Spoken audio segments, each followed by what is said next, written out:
On November the 4th last, 58-year-old Arthur Simmons was walking home from his local public house shortly before 9 o'clock. As he took a short cut through a narrow alleyway, he was attacked by two men. One of the men held him from behind, while the other man ransacked Mr. Simmons' pockets and found a wallet containing £2 and some loose change. The two men made off, leaving Mr. Simmons uninjured but badly shocked on the ground. However, as the attackers ran out of the alley, they collided with 63-year-old Mrs. Winifred Palmer.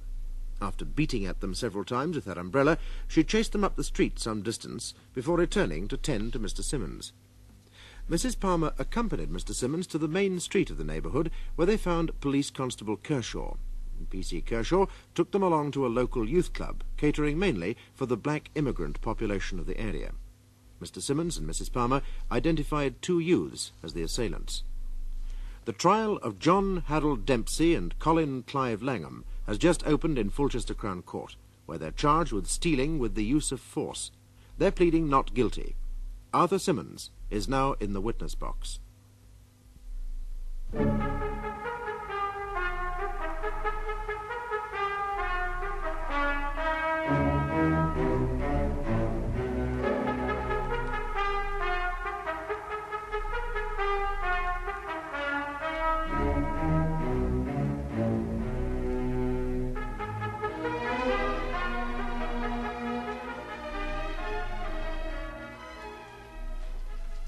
Now, Mr. Simmons, what is your profession?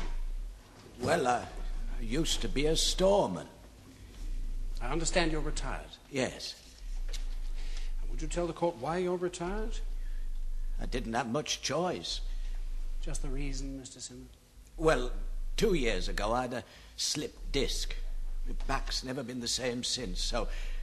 Well, I'm not much good humping things about in the stores, so the firm let me go last year. You live alone, do you not? Yes, ever since my wife died 10 years ago. How do you spend most evenings? I stay in mostly, except for a quick drink at the pub. I cook a bit of supper, watch the telly if there's anything on, and then I go up to the Three Bells for a pint. That would be the Three Bells public house on Thurston Street. Yes. You do this every night? Most nights, yes. And how long do you usually stay at the pub? About half an hour. That's all? Well, I only ever have one pint of bitter. You can't make a pint stretch more than half an hour without making it look obvious. Without making what look obvious? That you've got nothing better to do. Or that you don't have any money to spare for a second. I see. Let us come now to November the 4th last. You went as usual to the Three Bells? Yes.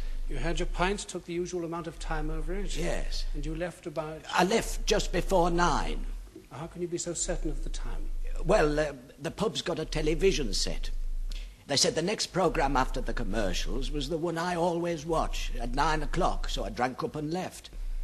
I can get home, taking the shortcut, in just a few minutes. I was going back to watch it. So you left the pub a few minutes before 9 o'clock, and you took the shortcut home? Yes. And do you normally take that particular shortcut? Not always. Why not? Well, you hear things. What sort of things, Mr. Simmons? It's a bit rough these days where I live. It's gone downhill. So, on November the 4th last, for the sake of expediency, you took the shortcut home. Yes, I wish I hadn't now. Would you now tell the court in your own words what took place? Well, I was going down the alley. It's not very far. I mean, when you look down it, you can see the other end easily. But there are some kind of little, recesses? Yes, halfway down. Never did know what they were for. But that's where those two were hiding.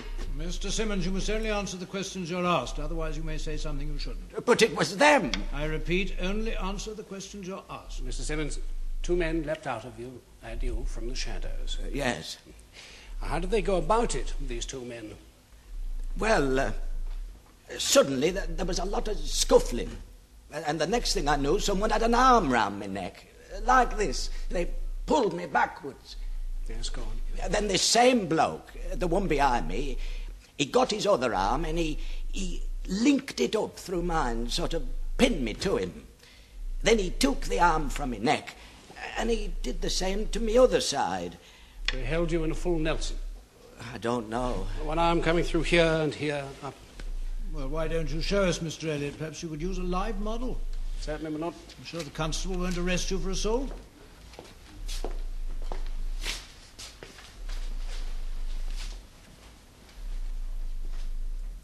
That how you were held, Mr. Simmons? Oh, yes, sir, that's about it.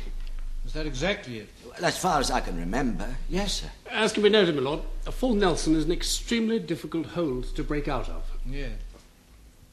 Yes, thank you, Constable.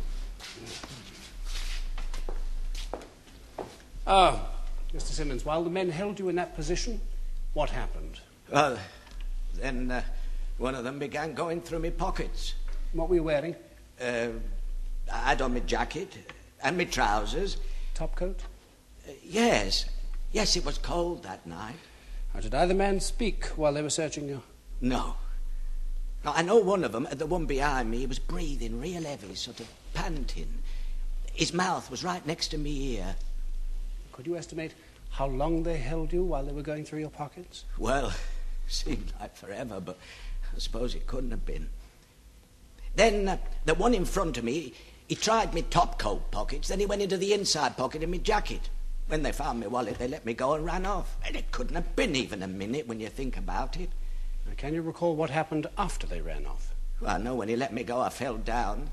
Oh, the way he held my neck, it made me see stars. I thought I'd passed out, but I remember hitting my knees hard down on the ground. But after that, well, it all seems blurred now. I don't remember much till Mrs. Palmer was helping me up and we came out onto the street. And then? Well, we found a policeman, Mr. Kershaw, told him what had happened. Mrs. Palmer then stayed with you? Yes. Oh, she was very good to me. I might still have been lying there if it hadn't been for her. After telling the constable of the attack, what did you do then? We went with him to a youth club. And what happened there? We went inside. The constable spoke to the man who ran it, and then all the people, the boys inside, they lined up against a wall, and we looked at each of them. We? Mrs. Palmer and me. And my next question is most important, Mr. Simmons. Did you positively identify the two men who had attacked you only a few minutes before? Yes. You have no doubt as to their identity? No, sir. And do you see those two men in court today? Yes, sir. It was them. Those two in the dock.